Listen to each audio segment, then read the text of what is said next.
Welcome everybody to our quarter 2 facilitator training. We're so happy to have everybody here with us. Welcome. I want to just, Karen doesn't even know this. I want to share a little bit of maybe vulnerability. And so I shared a post this morning and really was just intrigued by this hawk and these little birds that just kept circling around this hawk.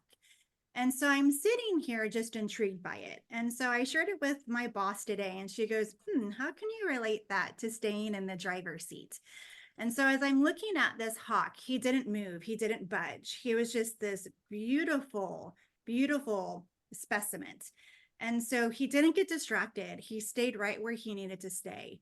And so as we dig into this, how to stay in the driver's seat, just really lean in, are you the hawk that just kind of stayed and didn't let these distractions impact you? Are you the little sparrows or whatever birds they were that were just circling? Which one can you relate to? Are you always kind of stepping out, or are you just, man, I am just here to be in this spot? And so as Karen and I dig into this role playing, and so this will be new for us. We're going to do live role playing, y'all. The first time we did this, it was recorded. And so as we do this live role playing, which one can you relate to? And so today we get to do 3 scenarios with you. We're hoping to get through all 3. And so as we did on the first month, we're going to go over the wrong way, and then we're going to go over the correct way. And so after each scenario, Karen and I will pause. We'll do some Q&A. We'll take about 3 questions, depending on time frame, and then we'll hop into the second scenario. But today is all about facilitating. How do we want to grow our skill set? How do we want to support these men and women that are sitting in our groups? And so Karen and I are excited to be with you. And Karen, would you like to share a little bit about yourself, as I've just been chatting away here? I'm Karen Barbito, Special Projects Manager for Support After Abortion. I see a lot of familiar names of people that are in attendance, so welcome. We're glad that you're here. Thank you, Karen. And if I didn't, I'm Heidi Enlow, and I am the case manager here at Support After Abortion. So Karen, are you ready to be your paid actor self today? I'm ready. All right, let me get my script ready, and we are ready to get started. All right. Wow, welcome everybody. So I'm so happy to have everybody back for another week. I'm excited that you guys were able to come last week. Happy to have you back. But before we get started, last week we completed key 1, acknowledging where you are now. I know we have shared quite a bit last week. I know we shared quite a bit. Was there anything that came up that you wished you'd share last week? Remember, we're focusing on key 1, acknowledging where I am now. So does anybody have anything they'd like to share? Can I share? Yeah, go ahead, Karen. Well, last week I left really bummed because I wish my partner would go through this healing with me. I really want us both to do it together, but he keeps shutting me out. Yeah, I hear you, Karen. Wow. I understand. Yeah, I mean, we both are struggling. I really wish he would do this with me. Does anyone else feel this way about their partner? Karen, look it around. There's a lot of head shaking in our meeting. And so Karen, a lot of people agree with you, and they're wishing their partners would join you. So Heidi, I'm sorry to interrupt you, Heidi, but I just need to get this out. Have you wished that your partner would do healing with you? Well, that's been like years ago. So I don't. Well, this would really help me. And I'm sure the other ladies, if we could hear from you. I mean, you are leading us. Okay. So let's just pause. So yeah, so a little bit about me. So for me too, Karen, I did wish that my partner could relate to what I was going through when I was going through my healing. I wish I could have spoken to him and this, but it never happened. And in the end, it ended really poorly. What? Are you saying there's no hope? So no. That's not what I'm saying at all, Karen. That's not, everybody goes through this differently. So please don't use my story and think that it's going to happen to you. That's not what I meant. No. It's the wrong way. So now, Karen, we're going to go over the right way. All right. Welcome back, everybody. We are so happy to have you here. Week two, we're now on week one. So let's before we jump in, let's get started on a recap real quick on our guidelines. And so I want to just do a brief recap on our support guidelines. And so we have confidentiality, what stays here, what gets spoken stays here. We have our boundaries. We want to speak with compassion and not judgment. We're not here to fix anyone. And then we want to commit to the healing. And so everybody good? Are we ready to get started?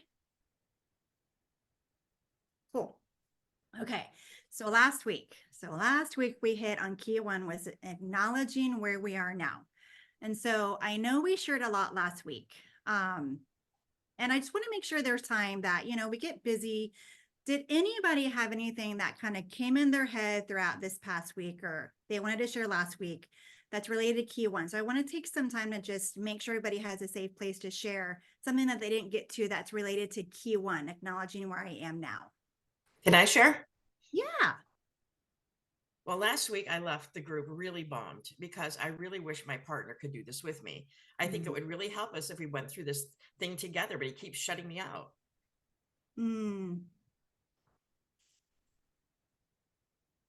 Yeah, Karen. Wow. I am sure most of us can relate to that. Yeah, I can relate to what you're going through. So Karen, I'm so sorry. I hear that your partner may be shutting you out and that can't be easy. And so I just we're both struggling and I really wish he would do this with me. Does anyone else feel that way about their partner? Yeah. So Karen, look around you, man. People are shaking their heads. And so, others too are wishing their partners would go through this, Karen. So I hope you see by people shaking their heads that. Well, Heidi, have you wished your partner would do healing with you?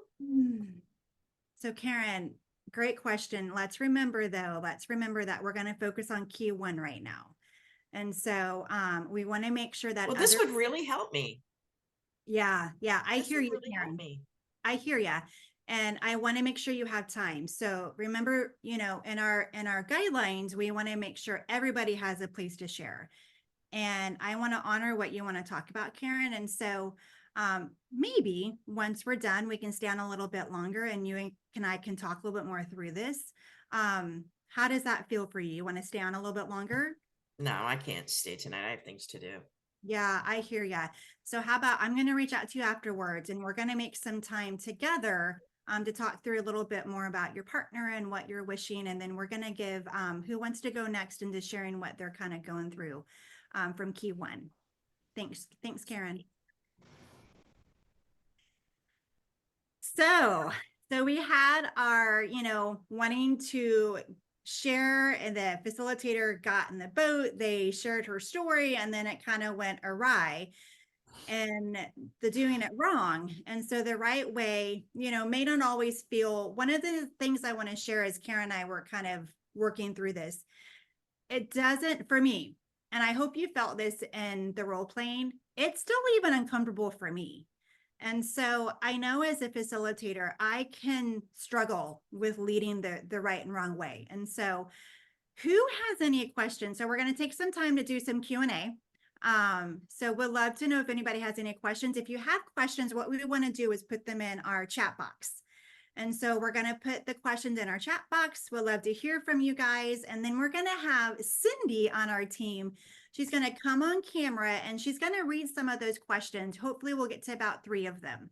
So you guys want to share some questions, and then Cindy, if you want to come on camera and then we go. do. So Heidi and Karen, our first question is it more important for each partner to do their own healing first, then you come together to work on it together? Great question. And so Karen, you want to jump in? You want me to go? So we can go if you want to. Yeah. So what I'm hearing, Cindy, is that should we do it separate and then come together? Cool. So I think, for me, as somebody who's gone through some healing, there have been times I wanted my husband or my partner in the journey with me. And so I've had some really good people lead me and remind me my journey is my journey. I can't make my partner do what I want him or her to do. I have to focus on my journey. And then what I've learned, and this isn't everybody's story, me going through my journey automatically is going to impact that partner, whether it is a mother, whether it is a fiance, a husband, a friend, whoever that partner is for you. For me, I can't push it. I can't force somebody to talk. And so at times I'll say, hey, do you need any support talking to anybody about that? And so, and at times he'll be like, no, I'm good. I have to honor that. And so that would be the first thing. The second place is if you do have a partner who's willing, what do you do? And so a couple different things you can talk together. My encouragement for my partner is they have to do the work themselves. And so I could be very codependent and find everything for my partner, which is totally fine for some, but for us, it doesn't work. Or I could say, here, this is where I found some support. Do you want some help getting connected, or what can I do to help you in this journey? And so, and then at that, there may be some great times together that to then step into healing together. So, and again, I think it all depends on the couple. Some couple want to heal together first and then do it separately. And so I don't know if I'm answering the question correctly. And so it's going to be very individual based. And so Karen, what else do you have to say about that? I think you answered that well, Heidi. I think it really depends on them. This isn't our healing journey, it's theirs. So however they want to do it, we'll meet them where they are. Yeah. Right. Yeah. So I think you answered that great. Yeah. And I think to add one more thing, we can't guide them with what direction they should go. And Right. so we have to listen. And so on our support line, we do have men and women share that they want their partner to do this. We always bring it back to them. And so we can't force something that's not ready. So great question. Okay, Okay. second question would be, how do you support the know-it-all? I'd like that person to great come on question. camera. Yeah, it is a great question. I'd like to know a little bit more about where that question's coming from and how does this know-it-all presenting themselves. So whoever asked that, could you unmute yourself and Yes. Hi, my name is Taylor. I'm the know-it-all in all the groups that I've ever been in. Not like support groups, but like classes and things like that. But also when I've taught, when I've done a group, I have somebody who, if I ask a question, they always have like a 20-minute long story, and I experienced that too. So let me give you advice on how I did it and how it worked for me, and kind of okay. taking over a little bit. Yeah, that makes sense to me now. Heidi, can I answer this one? Yeah, go ahead. Okay. So, I mean, for us, one of our ground rules is to not give advice. Right? We can just talk about our experience and hope that other people can relate to it, but I would nip that in the bud right away. By going over the ground rules again and saying that we don't crosstalk. There's no cross talking.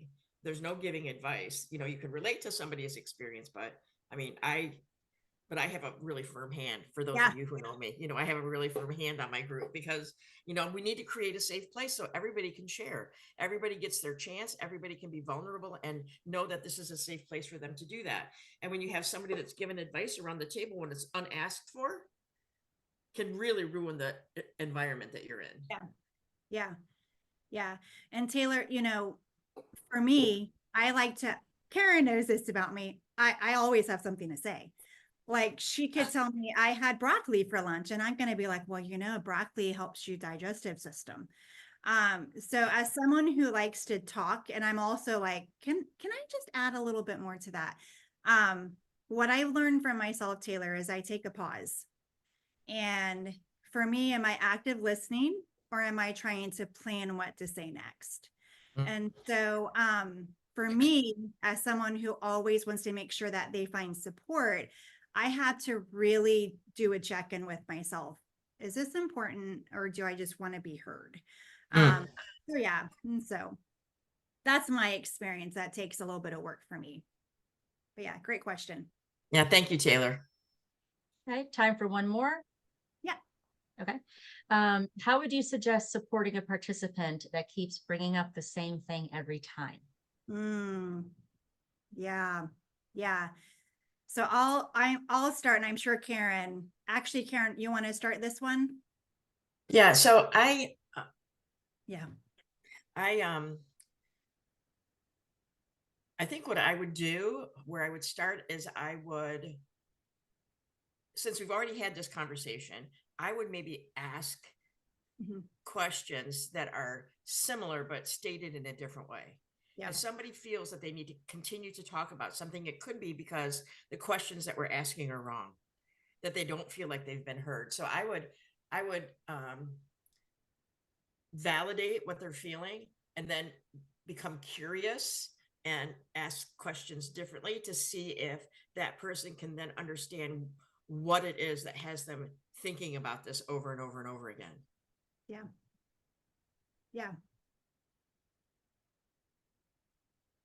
Yeah. So great. We just want to always make sure we hear them. And then if it continues, we do our support lines. Hey, I just want to make sure I'm not taking up time here. I want to make sure that you have the most space. How about if we connect off camera after group, and we can talk a little bit more about this, because this is important to you. And so validating that you hear that it's important. But it is. And on our support line, we get this often. They'll be sharing what's going on, and then we have this great direction, and then all of a sudden they're back at step one again. And we validate again, we're back to step one. And then for me, it's traditionally 3 times on our support line. And then we lead it. Hey, so, I feel this is really heavy, and I remind them what we're here for, so reiterating, this is what I can do to help and support. It sounds like this is really heavy on you by what I'm hearing. So maybe it's not, but that's what I'm receiving. Would it help if I find you someone to talk to about this? And Yep. so I know many of our agencies sitting here, we have phone lines too, and we're serving clients. And so I just want to make sure that we can adapt this to whether that's a phone or whether it's somebody sitting in a group with us. So yeah, And that's a great segue, Heidi, into our next scenario, which is a phone call. it is. Let's go. So great questions. And so now we're going to step in the wrong way. We're going to start with scenario 2, and we're going to start the wrong way. Hello. Hi. Is this the helpline? Yeah. How can I help you? I had an abortion 5 months ago. I have 2 kids, and I feel like my mother's instincts are entirely gone. Did you personally experience this or know of anyone who has? Yeah. Wow. Wow. Wow. Oh my goodness. Golly, feeling like you've lost your mother instincts. Golly, I have not experienced this. And it's not really something I've heard a lot, but please know that this has to be common. So you haven't experienced this. You don't know anybody else that's experienced it, and yet you're telling me it's common? That makes no sense. No, no, What are no, you no, doing no, no. answering the phone if you can't even relate to me?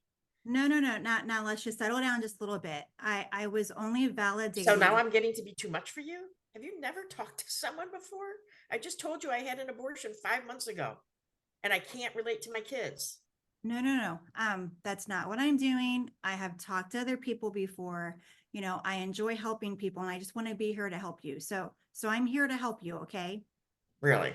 How have you Yeah. helped someone? Yeah.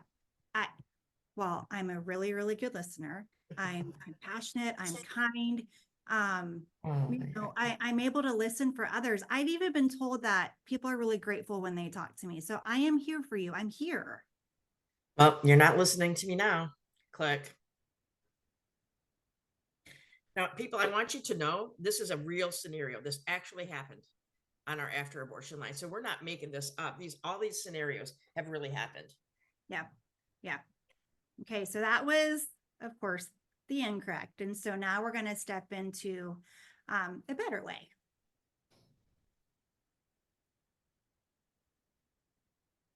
Hello, this is Heidi. How can I help you? Hi, I had an abortion 5 months ago. I have 2 great kids, and yet I just feel like I can't be a mother to them anymore. I mean, like, did you ever experience something like that or know of anybody who has? Yeah. First, please know how sorry I am for what you're going through and feeling like you've lost your mother instincts. That can't be easy for you. I'm very sorry. And you know, abortion impacts us all differently in different ways.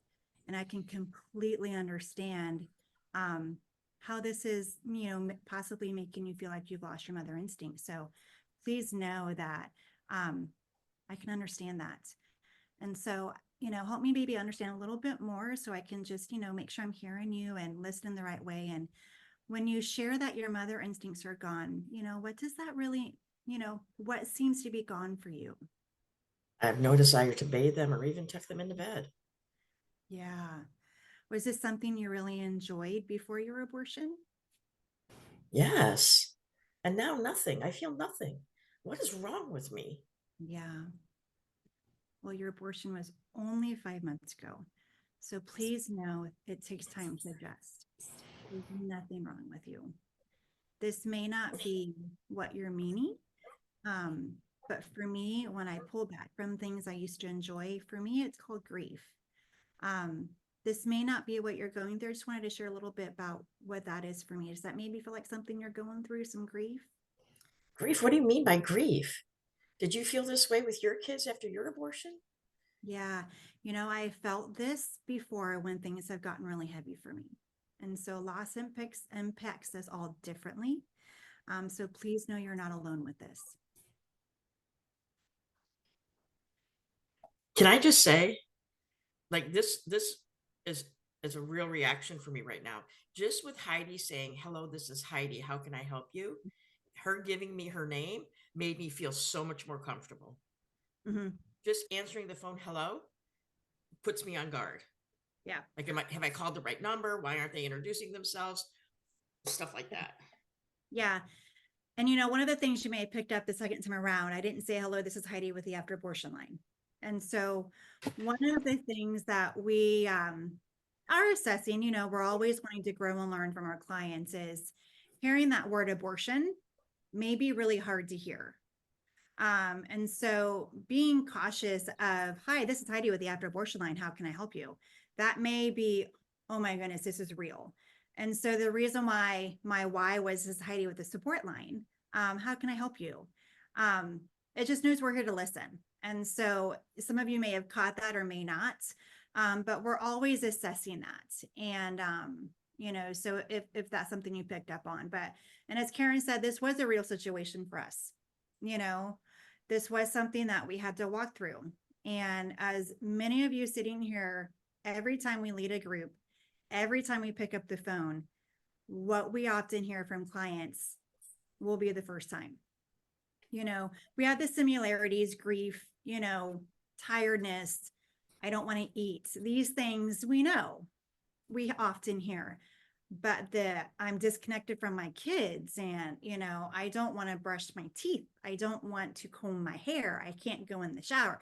All these things, they're new.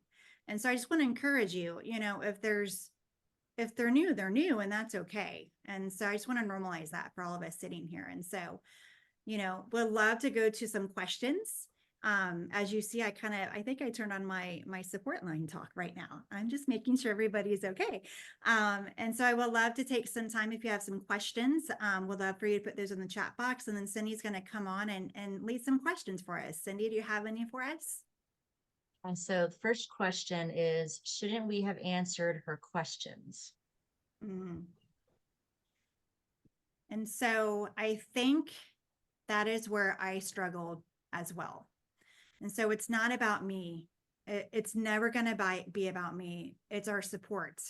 And I love what Karen and I, when we were kind of prepping for this, you know, my goal, and this may be different for each and every one of your agencies. So please know that this is assessing per your agency. Support after abortion, our line is to triage, and it is to get them to the hospital. And so, you know, for me, I can't answer that question. I haven't experienced an abortion. And so not everybody on your team will be able to answer that question. And so for us on our support line, we want to validate and ask more questions.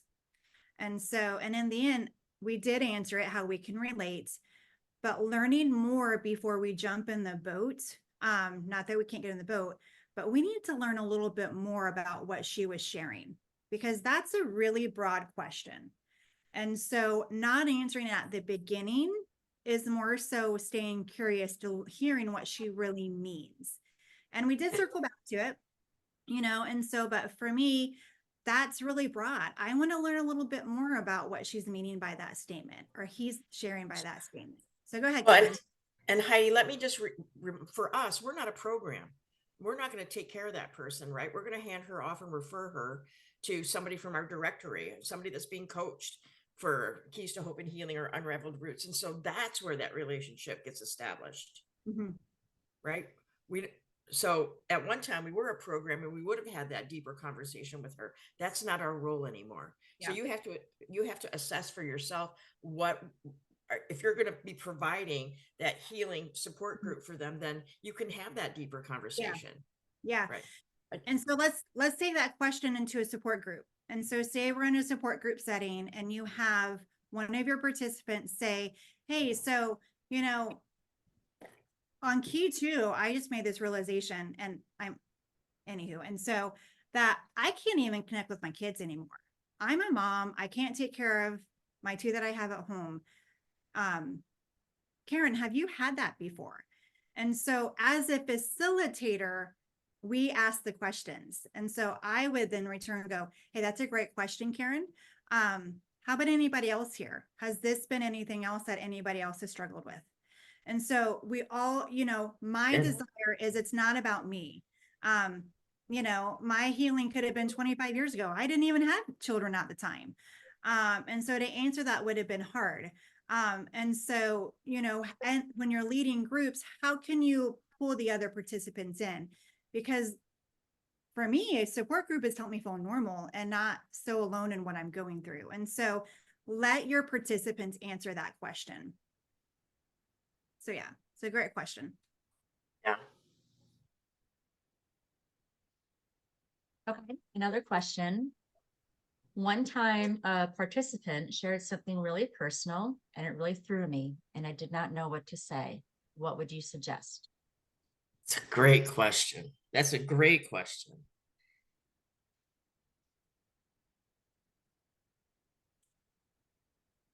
I'm assuming that what they shared with me was some kind of trauma, something horrible, right? And so the first thing I would say is that I'm just so sorry you went through that.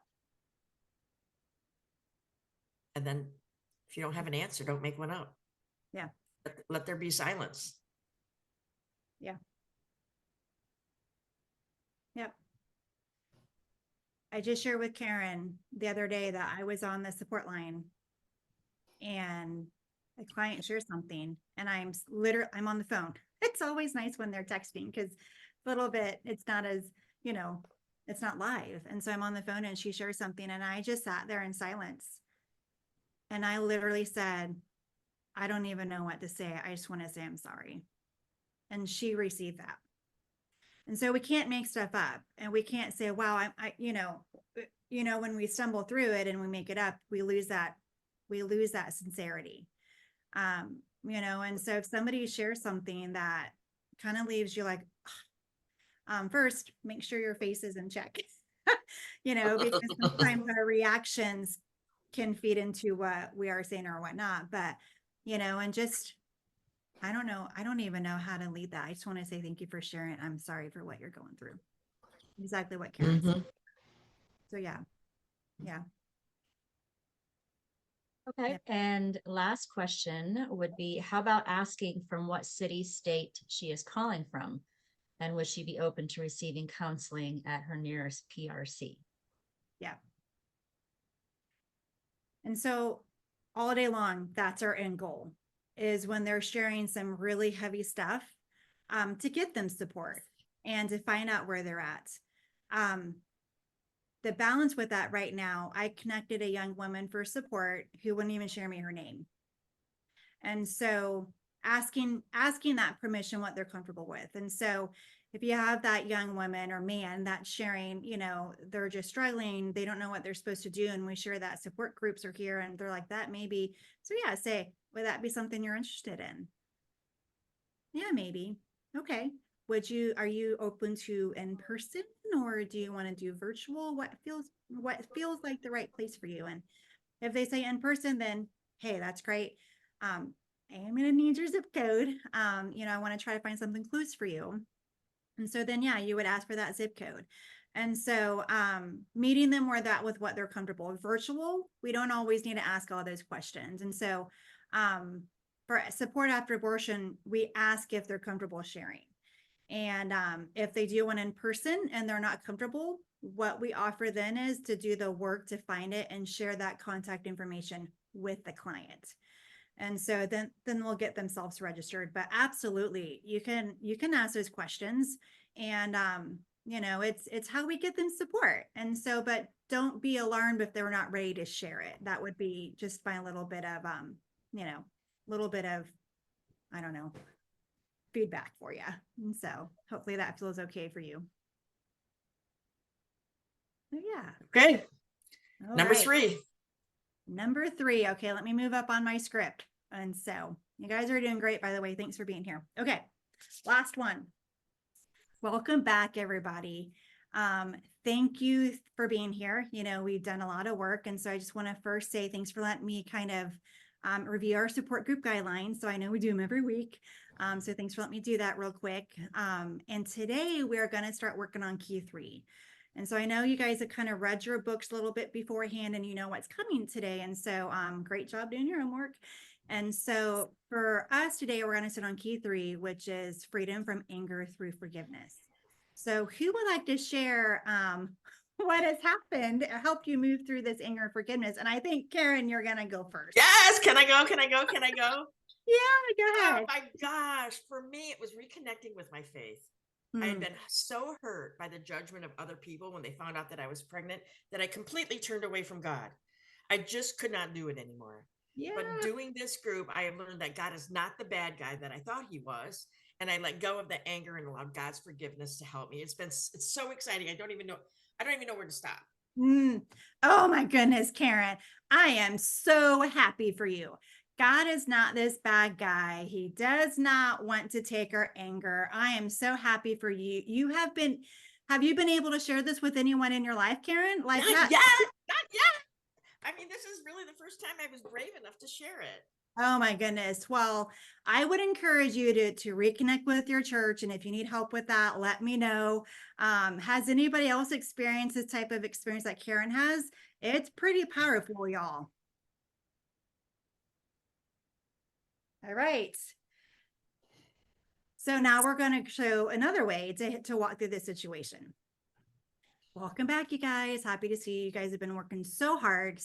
And so first, thanks for letting me review our support guidelines. I know they're not always fun to listen to, but really grateful for that. And so we're working on key 3 this week, guys, which I know you did a little bit of homework on it. You kind of read through it to prepare for today. And it's freedom from anger and forgiveness. And so I would love to take some time if anybody would like to share what has helped you move through anger to forgiveness. Oh, okay, Karen, go ahead. Oh my gosh, I don't even know where to start, except that I reconnected with my faith. I had been so hurt by how others judged me when they found out that I was pregnant that I completely turned away from God. Yeah. I just couldn't do it anymore. Yeah. But doing this group, I've learned that God is not this bad guy that I once thought he was. Yeah. I let go of all the anger and I allow God's forgiveness just to like cover me. It's been so amazing. I don't even know what to say. Yeah. Yeah. Karen, thank you for trusting the group to share that. I just want to say thank you. And I'm happy that you have been able to walk through anger and forgiveness. For some, this is not easy. It's not an easy key. And so I just want to say thank you. And then, it took a lot of bravery to share that. How about anyone else? Would anyone else like to share what's helped you move through anger to forgiveness? Hey, Heidi, can I share just a little bit more? This connection with God has just been so good, and I really would like to share more. Yeah. So Karen, totally understand on this high, and I want to make sure you can be heard. When we get excited, we want to share. It's totally normal. How about if I reach out and we can schedule some time one-on-one? This will help us honor our group and honor our secular group that we're having. Not everybody is on the same boat. And so I'll reach out after group and we can talk through a little bit more with this. Okay. Okay, thanks. Yeah. Yeah. So as you could pick up on we didn't set up for, I didn't share that before. So this was an example of a secular group. And how do we handle that faith conversation? And so we hear this a lot in Karen's coaching program and just building relationships with providers as we're connecting clients to providers for healing. And so how do we honor that secular group? What is an actual secular group and what is the facilitator's role with that? And so as Karen and I were talking, it's not that faith isn't going to come out because it can be part of somebody's journey. But as a facilitator, how do we lead that? What is our role? How do we keep that neutrality of a secular group? And so we hope that was, you received that. We should have set it up at the beginning. But yeah, would love to hear if you guys have any questions about that, if you've experienced something like that, and just would love to hear any questions about how to keep that group secular in its format. Okay, so one question is, what is the reason we as facilitators don't talk about faith or encourage the faith talk? Just like what Heidi said, when people come to our after abortion line or email us at help@support after abortion, we are meeting them where they are. And we're providing them with options, in-person, virtual, religious, secular. And if somebody doesn't believe in God and wants a secular program, for us to send them to a support group where God's going to be talked about, not only by the participants, but the facilitator as well, we're not honoring them. We're not honoring their preferences, and they're not going to trust us. It's really important to us. I mean, to the degree that if somebody's holding their support group at a church and somebody wants a secular group, we wouldn't send them to that one. Yeah. We need to honor the request. And so it's really important to us that we can't censor what somebody's going to say about their own personal walk, but we can minimize it within the group. Yeah. Because it's violating other people's boundaries. That have agreed to participate in the support group. So I think that the right way, where Heidi said, thank this person for sharing, and so glad that she's excited about it, and she validated how excited she was about it, but then brought it back to center and said, this is a secular group, and we want to honor that for those participants that perhaps don't have a relationship with God. Yeah. Yeah. And then I don't know if y'all picked up my interaction as a facilitator. I don't know if you guys saw my expression the first time when Karen was sharing. I was just like, yes, I was like in it. I was like, this is great. I was matching Karen because I know what comes with that. As somebody who has like got into her journey, I understand what happened. And then in the second way, I stayed more neutral. And so I think even our expression, we have to be mindful of that. And it's not that we can't celebrate, but we have to keep in mind that we would celebrate what everybody would share the same way. If somebody said, I was able to finally talk to my partner about what happened and I got through my anger, we're going to respond, great job, man. That had to have been hard. That's so brave of you. And that's helping you get through your anger. And so moving on to forgiveness. So we have to really even be aware of this. Because being on virtual, it's hard to hide. It is hard to hide ourselves on a virtual camera. And so everybody's looking. And so for me, I'm very animated. And so I can just jump right in and get animated as the participant. And so, but yeah. I've got two more questions. The first one is, what is the percentage of women who do not want to talk about God in their healing? Whopping majority. According to our research, 84% of women don't want to start with a God message. Yeah. And there's reasons for that. It doesn't mean that they're not a person of faith. It's just that they don't want to talk about God. And I remember me, when I had my abortion, I condemned myself so much. I knew God had to be condemning me. I wasn't a person of faith, but when I became a person of faith, that's how I felt about it. I tortured myself. I felt I deserved every bad thing that came my way. Yeah. And I think, Karen, and this may, we have to look at the landscape of abortion, the shift that has taken place. Maybe 5 or 8 years ago, it was the traditional 60 to 70-year-old woman who is reconnected with her faith, and they're ready to continue that. You know, there's been a shift in the abortion healing landscape, and so Karen hit the nail on the head. They still talk about God, and at times they're pulled back, but they just can't start there yet. They have to work through their emotions. They have to work through what they have to let themselves feel. For me, I often went to Jesus to not feel what I was feeling. And so what's happening now is they want to feel it first, possibly. And this is just my assumption. Feel it first before they can even do anything else to bring God in it. And so it's just meeting them where they're at. And, you know, I would encourage, this has been really a big step for me. And so this has been one of our volunteers on our After Abortion line has encouraged me.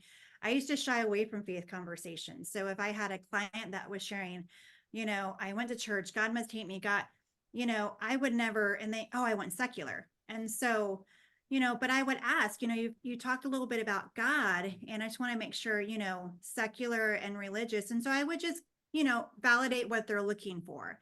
And, you know, so I think that's okay at times, but you got to read the room. You know, we have to learn how to read a room and know when some put their feet in the sand and when who are, they're just really struggling for a connection. And so, yeah, I have to learn to read a room. And so, but yeah. Do you have time for one more, or do we need to move Yep. on? Okay. Yep. This is a combined one. Have you ever let the participants know that everyone will be honored in the group, no matter whether they have a faith or not, atheist, Catholic, that all will be honored as they share? And would you use the word secular with the group? Great question. I know Karen and I both want to talk, so you want to. We do use the word secular because Mhm. it's one of the options that we provide. And we have intentionally, with the Word Among Us partners, developed a secular resource called Keys to Hope and Healing. There's no God in it. You know, and so if somebody is asking for a secular support group, that's what we're going to provide them with. And Yeah. so faith is off the table for the most part from a facilitator standpoint. We won't feed into that conversation. Now, people may mention their faith. They may Mhm. mention that they're an atheist or a Catholic or a Muslim or whatever, and that's fine. So people can relate to them potentially, but we're not gonna allow that conversation into religion to continue. Yeah. Just like we demonstrated in the right way for scenario number 3. Because if we do that, we're violating somebody's preferences. You know, Yeah. I don't want to talk about religion, any religion, right? I want a secular group, and we develop that resource because there's so many people that are saying that to us, Yeah. right? Like, Yeah. And it's not that we can filter what a participant says, no. but if you've been with us for a while, you will be familiar with this. We have to set it up for success at the beginning. We have to set it up for success at the beginning. So if your organization or your agency wants to host a secular group, how are you setting that up for success at the beginning? Are you providing the right support guidelines? Are you providing a right description of that group? Are you providing those key points? And so most groups have a description. And at your first meeting, which often is what we do, we kind of set that up for success at the very beginning. This is we're using Keys to Hope and Healing. Welcome. This is our secular approach to abortion healing. You know, we're all coming in here with, you know, different things and different backgrounds. And just know we're gonna as your facilitator, I'm gonna honor the secular approach. It doesn't mean that we can't share, but just know we're gonna make sure that everybody feels heard. And if there's ever a time that it's may have been hard or triggering, somebody talked about this or that, let me know and we can walk through that. And so invite them to reach out to you, because guys, God's conversation can be triggering. Who knows who was abused as a young child, or who got abandoned, or, you know, whose dad beat them and is connected to God. And so setting that up for success in your first meeting and your registration format and your description is going to be key. And so that would be my feedback. And so hopefully that answers that question too. And so, but yeah. Well, y'all, we did it. We did Q2 facilitator training. We had 3 amazing scenarios. And our desire is that you feel more confident as a facilitator, that you feel more equipped. And just know that this is just a snippet. If you have more questions or if you want to talk through some more stuff, we're here. And so I think Christina's listening. Christina, if you could put my email address in the chat, Heidi@supportafterabortion.com. Feel free to reach out to me if you maybe had a question that pops up after. But this is our passion, you guys. Our passion is to support agencies, to help them serve clients, to, be a support system. We're not going to have all the answers. But we all know abortion healing at times can feel very lonely, and not having a place to ask questions is something we don't ever want somebody to feel.